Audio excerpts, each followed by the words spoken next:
আমি অ্যাস্ট্রো আর চৌধুরী আবার সাপ্তাহিক রাশিফল নিয়ে আসলাম।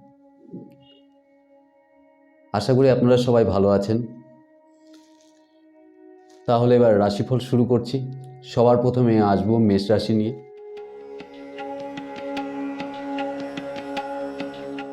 এই সপ্তাহে যারা স্থায়ী ব্যবসা বা চাকুরি করেন তাদের জন্য সপ্তাহটা বেশ সুখকর হবে।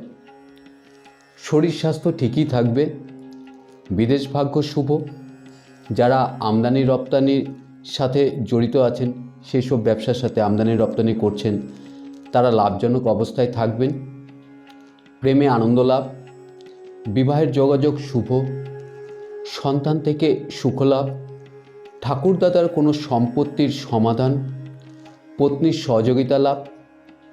গোপন প্রেমে ক্ষতি।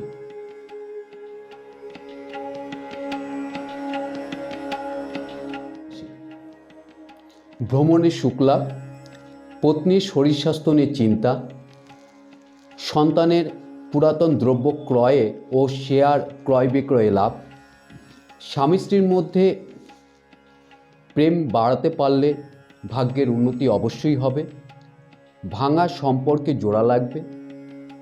কর্মে টানাপোড়েন চললেও ক্ষতি তেমন হবে না। বিবাহের ক্ষেত্রে বাধা থাকবে।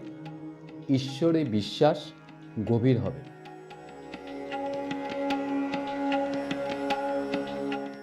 মিথুন রাশি।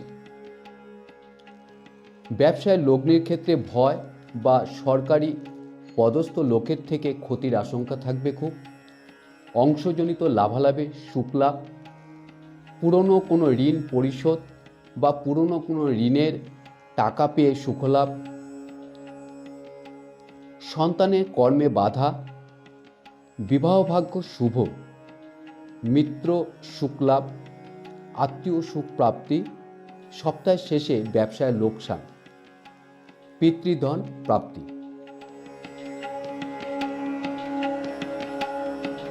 কর্কট রাশি। কর্ম নিয়ে মানসিক দুশ্চিন্তা। লোনের কারণে ভয় বা চিন্তা। পিতামাতার সাথে সময়টা কাটাতে পেরে আনন্দ লাভ বা তাদের সহযোগিতা লাভ। সপ্তাহের শেষে ব্যবসায় বা দূর গমনে লাভ। বিবাহের যোগাযোগ শুভ। মামলা মোকদ্দমায় জয়লাভ। কোনো দুশ্চিন্তার অবসান। বিবাদে জয়লাভ। সন্তানের বিদ্যায় বাধা।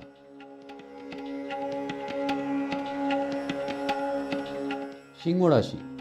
সপ্তাহের শুরুতেই অর্থপ্রাপ্তি এবং সম্মান বৃদ্ধি হওয়ায় মানসিক তৃপ্তি। তবুও অর্থ নিয়ে একটা চিন্তা থাকবেই।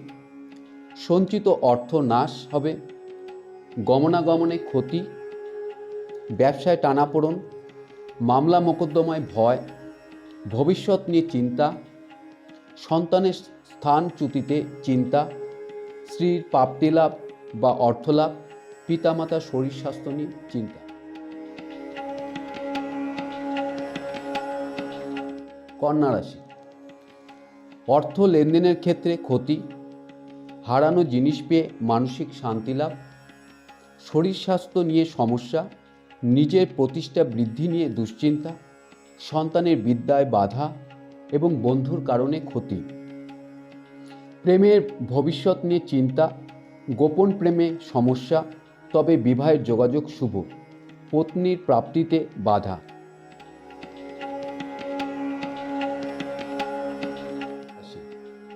পত্নীর সাথে মনোমালিন্য, ফল অশুভ। ব্যবসায় বিনিয়োগে ক্ষতি। সঞ্চিত অর্থনাশ, তবে সপ্তাহের মধ্যভাগে কিছু সুফল অবশ্যই পাবেন। সন্তানের বিদেশ ভাগ্য বা বিদেশের যোগাযোগ শুভ। মাতার শরীর স্বাস্থ্যের অবনতি। গোপন প্রেমে তৃপ্তি। পুরনো বন্ধুর সাথে সময় কাটিয়ে সুখলাভ। বিবাহে বাধা।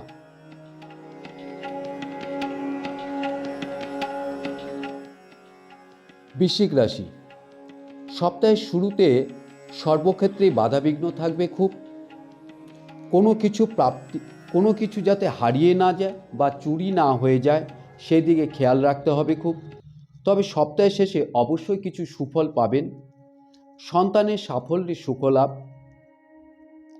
সন্তানের বিবাহের যোগাযোগ শুভ। পত্নীর কর্মক্ষেত্রে পদোন্নতি লাভ, পিতার অর্থভাগ্য শুভ।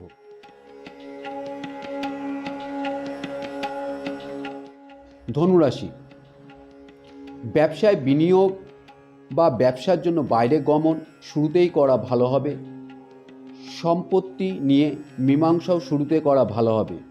সপ্তাহের শেষে শেয়ার ক্রয় বিক্রয় লাভ, সন্তানের প্রতিষ্ঠা বা মানযশ লাভ, পত্নীর কোনো উপহার লাভে ভয় বা টেনশন, মাতার সহযোগিতায় অর্থের সুরাহা, প্রেমে প্রাপ্তি লাভ।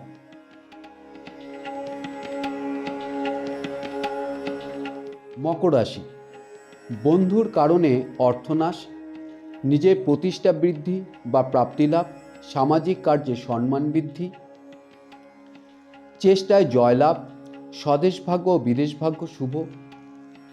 যত গুরুত্বপূর্ণ কাজ আছে তা সপ্তাহের মাঝেই শেষ করা ভালো হবে। সন্তানের পুলিশি হয়রানি, প্রেমে অফুরন্ত আনন্দ লাভ।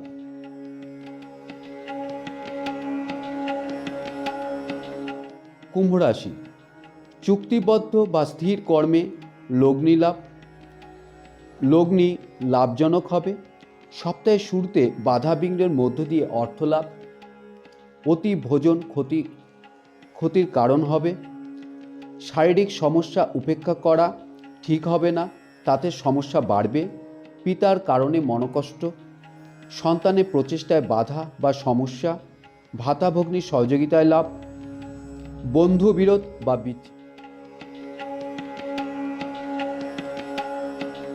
মীন রাশি, এ সপ্তাহে আপনার যা পরিকল্পনা আছে তা বাস্তবায়িত করার জন্য সপ্তাহের শুরুতেই করে নিলে ভালো হবে।